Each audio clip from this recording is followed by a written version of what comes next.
Olá pessoal, sejam todos bem-vindos ao meu canal. Para quem não me conhece ainda, eu sou Antônio Carlos, professor efetivo de Geografia da Rede Estadual de Educação do Estado de Minas Gerais. E nesse vídeo eu vou apresentar os conteúdos propostos no PET Regular Volume 2 para o segundo bimestre, na sexta semana do nono ano da Ensino Fundamental.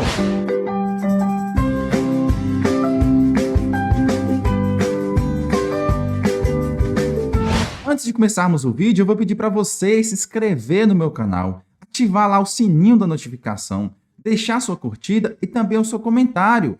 Isso é muito importante para o crescimento do canal e conseguimos então levar essas informações ao máximo de estudantes e professores em Minas Gerais. Para esta sexta semana, a unidade temática a ser estudada é Conexões e Escalas. O objeto de conhecimento, intercâmbios históricos e culturais entre a Europa, Ásia e Oceania.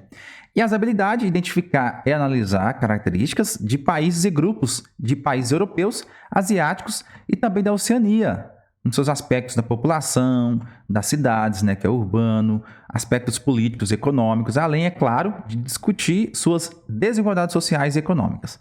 E os conteúdos relacionados, portanto, são quais? As características dos países europeus, asiáticos e da Oceania, sobre as questões sociais, políticas e econômicas, sobre os países europeus, asiáticos e da Oceania, como que eles vivem, como que é a vida na cidade, no campo, e como são também as suas características econômicas. Diante disto, nós vamos estudar esses continentes nessa semana: Europa, Ásia e Oceania, seus aspectos físicos, naturais, populacionais, enfim, um pouco de cada coisa. Então vamos lá sobre esses continentes. A Europa, pessoal, ela é composta por cerca de 50 países e 8 territórios.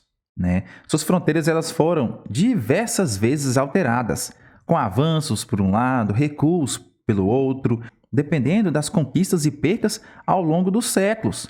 Suas fronteiras são quais? Ao norte nós temos o Mar Glacial Ártico, noroeste o Mar da Noruega, a leste o Oceano Atlântico, ao sul o Mar Mediterrâneo, ao sudoeste nós temos o Mar Negro e a noroeste os Montes Urais. Esses são os limites do território europeu.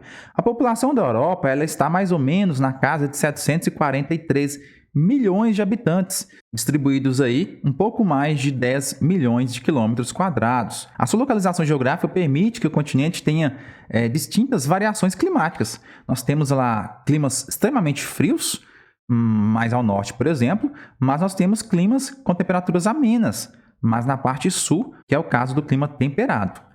Sobre o relevo do continente europeu, nós temos as elevações do Planalto Sul, os mares, os Montes Pirineus e os Alpes, por exemplo. E a noroeste nós temos os Montes Escandinavos e a nordeste os Montes Urais. O restante do território, pessoal, todo formado por planícies.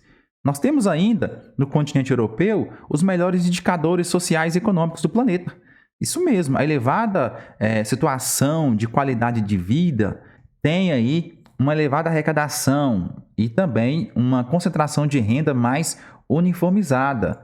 E, é claro, objeto de desejo de muitos imigrantes. Atualmente, o continente vem vivenciando aí uma migração de uma enorme parte da população que foge de situações de risco em outros países, lá do Oriente Médio e da África, por exemplo.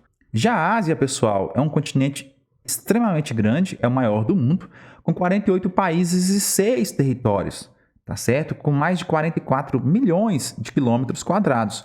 Essa população da Ásia também é a maior do mundo, mais de 4,4 bilhões de habitantes. É o continente mais populoso. Nós temos o caso da China e da Índia, Paquistão e Bangladesh, que são os países aí mais populosos do continente. Esse elevado número de habitantes tem levado a uma certa desigualdade social, uma desigualdade social extrema.